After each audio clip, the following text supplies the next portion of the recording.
حضور علیہ الصلوۃ والسلام مکہ میں تھے تو یہ نماز اس طرح پڑھتے، بیت المقدس کی طرف ہی منہ فرماتے مکہ میں بھی، مگر یوں کھڑے ہوتے کہ کعبہ بھی سامنے ہو جاتا اور بیت المقدس دونوں ایک سمت میں ہو جاتے۔ جب مدینہ تشریف لے گئے تو دونوں کو ایک سمت میں رکھنا ممکن نہ رہا، تو کعبۃ اللہ، مکہ کا کعبہ پشت کے پیچھے رہ گیا اور چہرہ بیت المقدس والے قبلے کی طرف ہو گیا۔ 1.5 سال کے قریب گزر گیا۔ اب میں تفصیل میں نہیں جا رہا، میں خاص نقطے کی طرف آنا چاہتا ہوں۔ 1.5 سال کے بعد یہودیوں نے بھی تانے دی اور مشرکوں نے بھی تانے دی، بالآخر آقا کے قلب انور میں خواہش آئی، قلب اطہر میں، اور اس خواہش بھرے دل کے ساتھ نماز میں گئے۔ وہ آپ قرآن مجید کی آیت آپ نے کئی بار سنی، قد نرا تقلب وجہک فی السماء فلنولینک قبلۃ ترضاها۔ میرے محبوب، ہم نے آپ کا چہرہ انور نماز میں بار بار آسمان کی طرف پلٹنا تک لیا ہے، بس ہم آپ کو اسی قبلے کی طرف پھیر دیں گے جس پر آپ راضی ہیں۔ آقا علیہ السلام نے 1.5 سال کے بعد پھر بیت المقدس کو چھوڑ کر واپس قبلہ کر لیا، مکہ معظمہ کا۔ اب قرآن مجید کہتا ہے وَمَا جَعَلْنَا الْقِبْلَةَ الَّتِي كُنْتَ عَلَيْهَا، اور ہم نے وہ قبلہ جس پر آپ تھے پہلے تھے وہ صرف اس لیے مقرر کیا تھا رسول مِمَّن يَنْقَلِبُ عَلَىٰ عَقِبَيْهِ، جب قبلہ بدلنے کا وقت آئے تو ہم صحابہ کے ایمان کا امتحان لینا چاہتے ہیں کہ ایک طرف ان کی کعبے سے دیرینہ وابستگی ہے، نسلاً بعد نسلاً وہ کعبے سے تعلق ہے، پشتوں سے چلا رہا ہے، صدیوں سے آباء و اجداد سے چلا رہا ہے۔ 2 امتحان تھے دراصل، اس میں 2 امتحان گزر گئے۔ وہ لوگ جو مکہ سے گئے تھے ان کے باپ دادا کے وقتوں سے صدیوں سے تعلق ان کا کعبے سے چلا رہا تھا، کعبے کے طواف کرتے تھے، اور انہوں نے بیت المقدس کو دیکھا ہی نہیں تھا۔ ان کی وابستگی تعلق پہچان اسی کعبہ مکہ سے ہوتی۔ فرمایا ہم نے یہ مقرر کیا تاکہ جب مدینہ جائیں اور میرے محبوب یہ کعبہ جسے مکہ سے ہجرت کرنے والے مسلمان پہچانتے ہیں اور دوسرے کو سرے سے جانتے ہی نہیں، جب آپ کا رخ انور دوسری طرف چلا جائے بیت المقدس کی طرف تو چہرہ آپ کا بیت المقدس کی طرف ہو اور کعبہ مکہ پشت کے پیچھے ہو۔ ہم نے یہ اس لیے مقرر کیا کہ اب تک کہ وہ لوگ جنہوں نے صدیوں سے اس کعبے کو دیکھا تھا، جب آپ کا رخ اس سے پھر جائے تو وہ اب ہم ان کو کھڑا کر کے دیکھنا چاہتے ہیں، ادھر رخ مصطفیٰ ہے، ادھر کعبہ خدا ہے، لنعلم، اب ہم دیکھنا چاہتے ہیں، پرکھنا چاہتے ہیں، من یتبع الرسول، کون رخ مصطفیٰ کی طرف جاتا ہے اور کون کعبہ خدا کی طرف جاتا ہے۔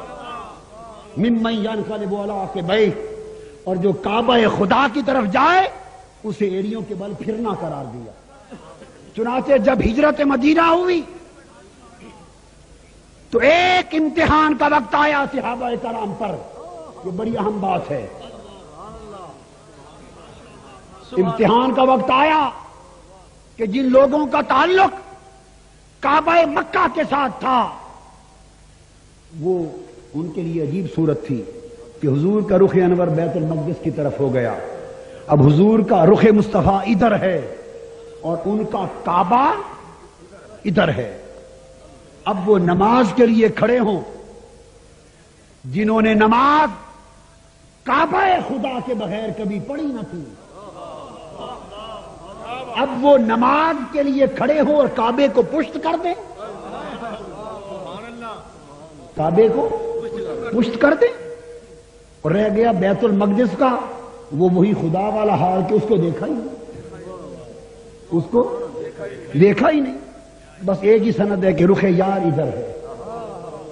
فرمایا ہم نے امتحان لینا چاہا کہ لوگوں آؤ میرا کعبہ یہاں ہے، رخ مصطفیٰ ادھر ہے، اب میں دیکھنا چاہتا ہوں کہ تم رخ مصطفیٰ کو منتخب کرتے ہو اور میرے کعبے کو چھوڑتے ہو، یا رخ مصطفیٰ چھوڑ کر میرا کعبہ منتخب کرتے ہو؟ نعرہ تکبیر، اللہ اکبر، نعرہ رسالت یا رسول اللہ۔ صحابہ کرام میں سے ایک نے بھی ایک لمحے کے لیے بھی تأمل نہ کیا،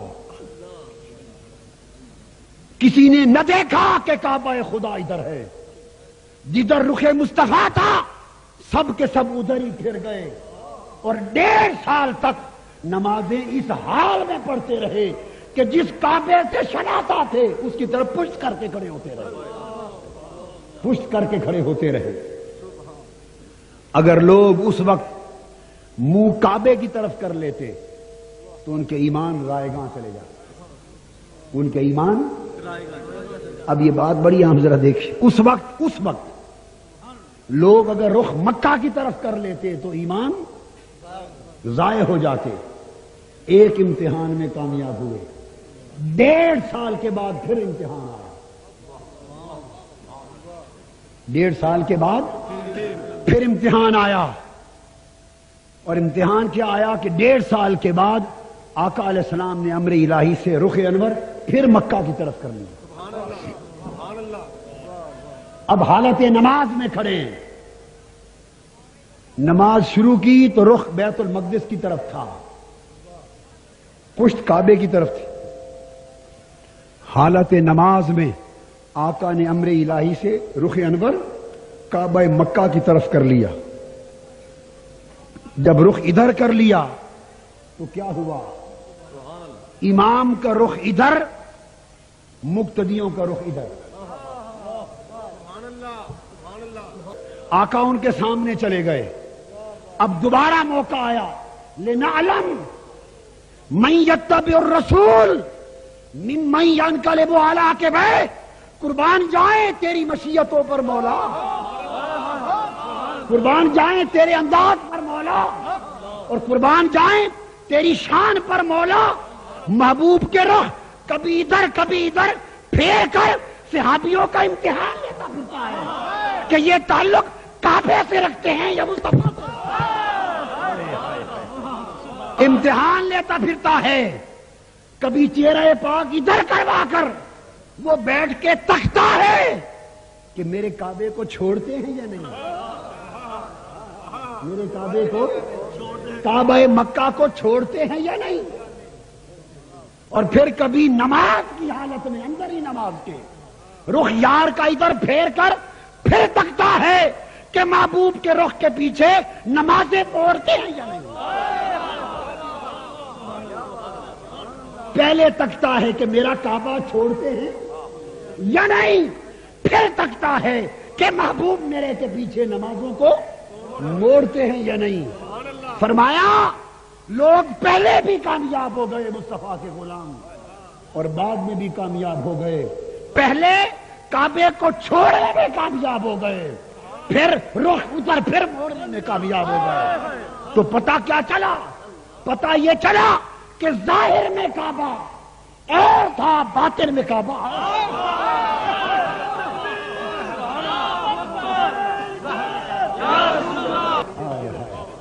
ظاہر میں کعبہ اور تھا، باطن کا کعبہ اور تھا، اس لیے ظاہر کا کعبہ بدلتا رہا، باطن کا کعبہ نے بدلا۔ جدھر باطن کا کعبہ پھرا رخ ادھر پھر گیا۔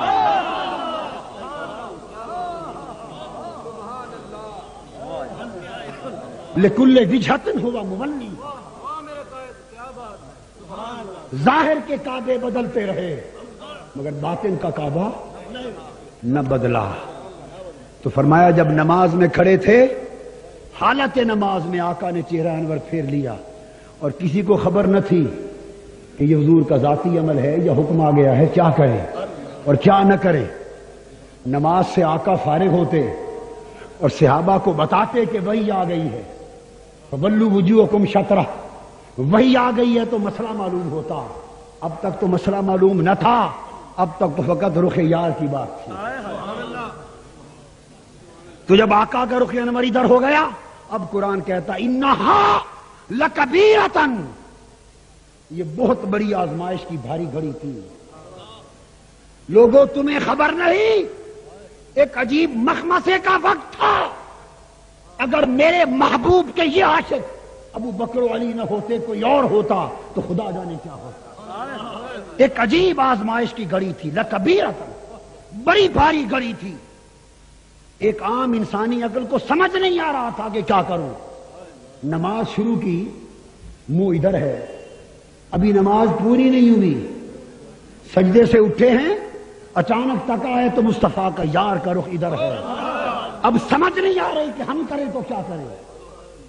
مقتدی ادھر منہ کر کے کھڑے ہیں، امام ادھر ہو گئے، اب کیا کریں؟ ساری صفیں پلٹنی پڑتی ہیں۔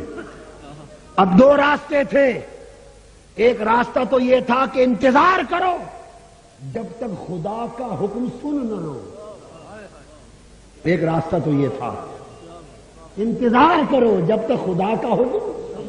حضور سلام پھیریں گے، ہم پوچھیں گے، یہ خود بتا دیں گے کہ اللہ کا حکم آ گیا ہے، اللہ کا حکم آ گیا ہے، تو اللہ کا حکم سننے تک انتظار کرو۔ ایک صورت یہ تھی سوچ کی، ایک صورت اور تھی، وہ یہ کہ اللہ کا حکم کیا ہے یا کیا نہیں، ہمیں کیا غرض، ہماری غرض تو اسلام، حکم یہ جانے ہم اسے جانے، حکم تو یہ جانے ہم فقط ہائے ہائے ہائے ہائے اسے جانے، ہائے ہائے حکم تو یہ جانے ہم فقط تجھے جانے، ہماری غرض تجھ سے ہے پیارے، تو ادھر ہے، ہمارا حکم و کعبہ بھی ادھر ہے، تو ادھر ہے، ہمارا کعبہ بھی ادھر ہے، کس نے کہا اور کس نے نہ کہا یہ تو جان، تو ہمارا یہ حال ہے کہ بھاوے جانتے بھاوے نہ جان یاور ویڑے میں، ہم تو محبوب حکم کے منتظر نہیں، تو جدھر پھراتا پھرے پھرتے جائیں گے، ہائے ہائے ہائے محبوب تو پھراتا جا، تو پھراتا جا، بک جو گئے تیرے نام پر، بک جو گئے تیرے نام پر، جب رب کو مان لیا بردے کے، ایک تیرے کہنے پر کعبہ شہری کیا ہے، کعبہ کیا ہے، جب رب کو مان لیا، رب کعبہ کو مان لیا، کس نے دیکھا تھا کہ وہ ہے یا نہیں، کہاں رہتا ہے، کس نے دیکھا تھا، جب رب کعبہ کو مان لیا ایک تیرے کہنے پر، تو باقی یہ تو کعبہ ہے، تو جدھر پھراتا جا پھرتے جائیں گے۔ تو دوستو پتہ یہ چلا، فرمایا انہا لکبیرۃ، یہ بڑی بھاری گھڑی تھی، قرآن کہہ رہا ہے الا علی الذین ھدی اللہ، تھی بڑی بھاری گھڑی مگر ان پر بھاری نہ رہی جن کو ہدایت مل گئی تھی، جن کو، اب یہاں ہدایت سے کیا مراد ہے؟ احکام اسلامی، فرائض و واجبات کی معرفت، سنن اور مستحبات کی معرفت، علم، یہاں ہدایت کیا ہے؟ وہی ایک ہی مقام مصطفیٰ کی معرفت، الا علی الذین ھدی اللہ، جن کو رب نے یہ ہدایت دی تھی کہ تمہارا کیا تعلق ہے کعبے سے، تمہارا تو یہ کعبہ ہے، تمہارا تو یہ کعبہ ہے، جدھر اس کا رخ ہے وہی کعبہ ہے۔ دین اور ایمان کی بقا کعبے سے نہیں مصطفیٰ کے دامن سے ہے۔ جن کو یہ بات سمجھ میں آ گئی تھی وہ ہدایت یافتہ ہو گئے، تو جنہوں نے مصطفیٰ کو مقدم رکھا کعبے پر وہ ہدایت یافتہ ہوئے،